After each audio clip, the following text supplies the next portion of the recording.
How are we going to smooth these wrinkles?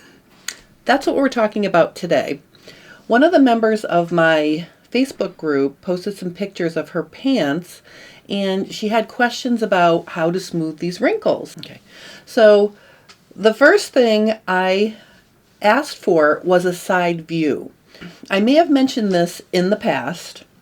When you're trying to read the wrinkles on your pants muslin, you have to look at it from all views, front, side, and back.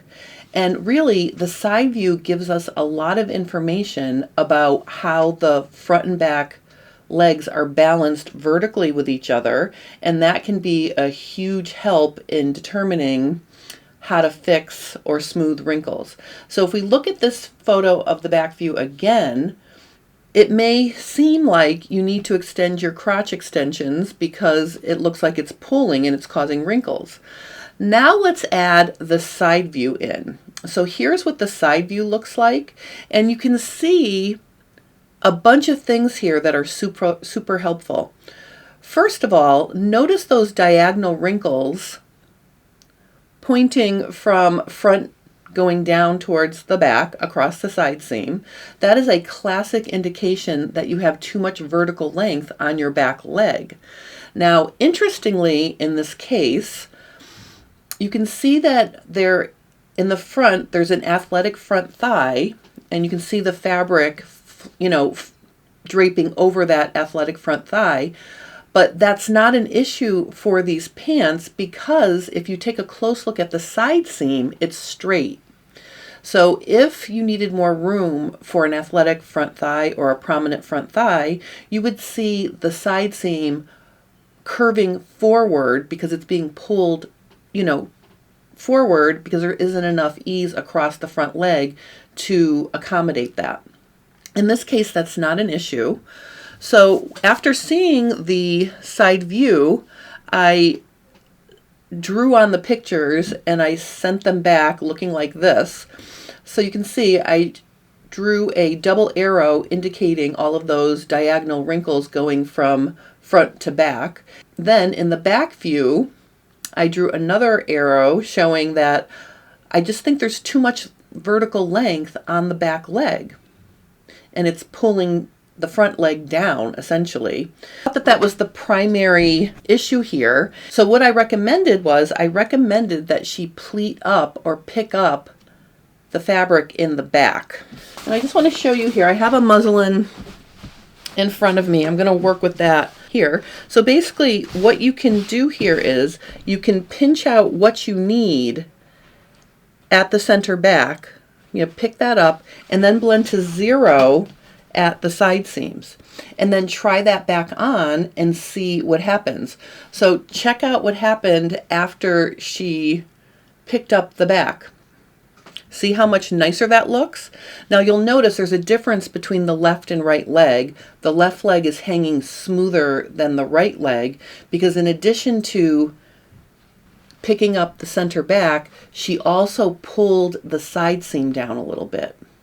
So sometimes those smiley wrinkles you see in the back can be caused by, the side seams being pulled up too high. So pulling that down a little bit also helped.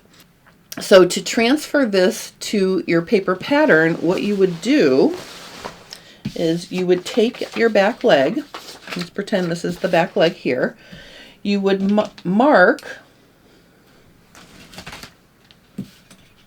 where you pinched out, the amount you pinched out. I'm just going to make marks here.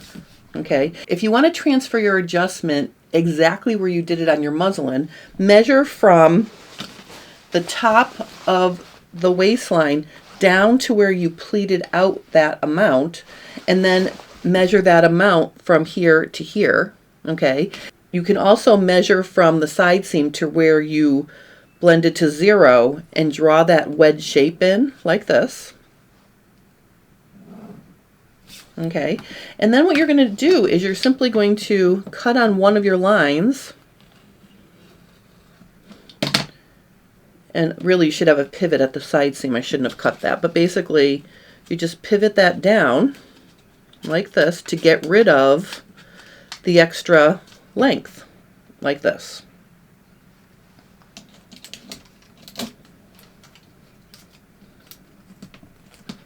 Okay, and you'll notice that the grain line skews, and I think I even showed this last week.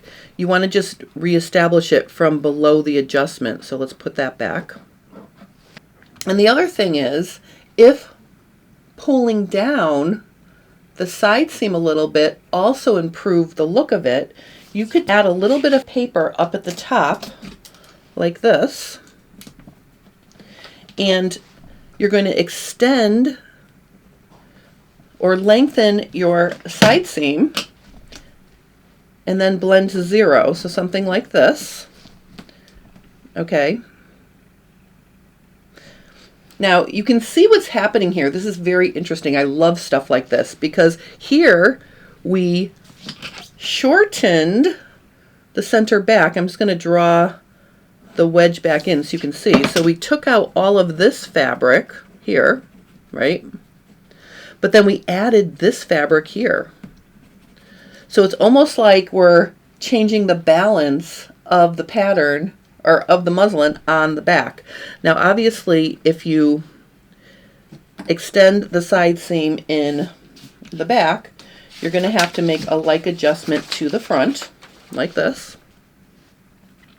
So I'm just going to go ahead and do it right next door, because we're going to need to talk about the front in a minute as well. So I'm just going to go ahead and make a like adjustment here. So I'm going to add the same amount, like that. Okay, so we're adding that in right there. All right, so that took care of what was going on in the back.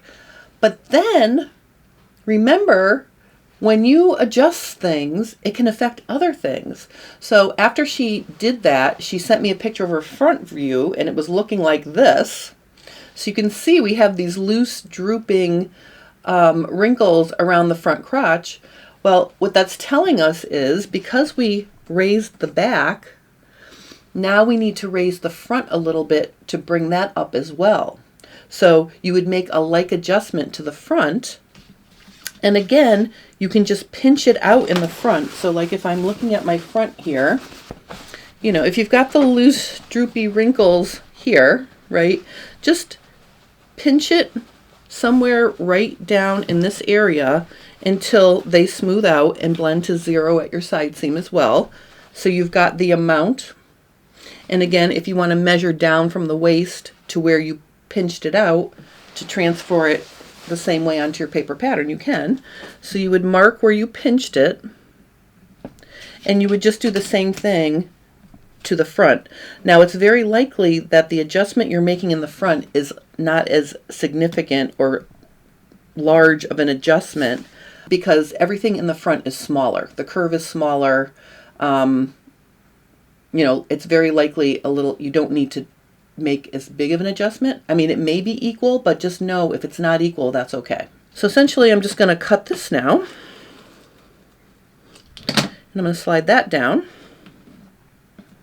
And again, I'm going to reestablish my grain line from below. So let's just pop that back straight like this. Okay, and that should take care of it. So I just thought this was really fun because I love seeing what people have in progress. And, you know, I do offer Zoom Fit Lab if you need, you know, more than a quick suggestion. But like if you send me pictures, or if you're in my Facebook group and you're working on something and I can look at something quick and say, ooh, try this. And then they try it and it works. So I love it when I have an example that I can show you real pictures and, you know, see what the results are. And in this case, I was able to show you, you know, what the wrinkles look like, what they look like after you picked up the fabric, and then how to transfer it onto your paper pattern. And that just brings up one other thing I want to remind everybody. If you're muslin fitting and you're making adjustments to your muslin, as soon as you realize that that adjustment you made to your muslin works, immediately transfer it to your paper pattern, because if you wait till the end to transfer all your adjustments to your pattern, things get lost in the process. And then when you make your next muslin to double check everything, you may still have some things going on because you didn't accurately transfer everything you did to your muslin the first time. So I really encourage you to, work as you go and try to keep your paper pattern and your muslin as similar in shape as possible. So this was another fun look at some wrinkles and how to smooth them. If you're enjoying my content, please consider liking and subscribing to my channel because it helps me grow. I want to thank everybody for watching and have a wonderful rest of your day.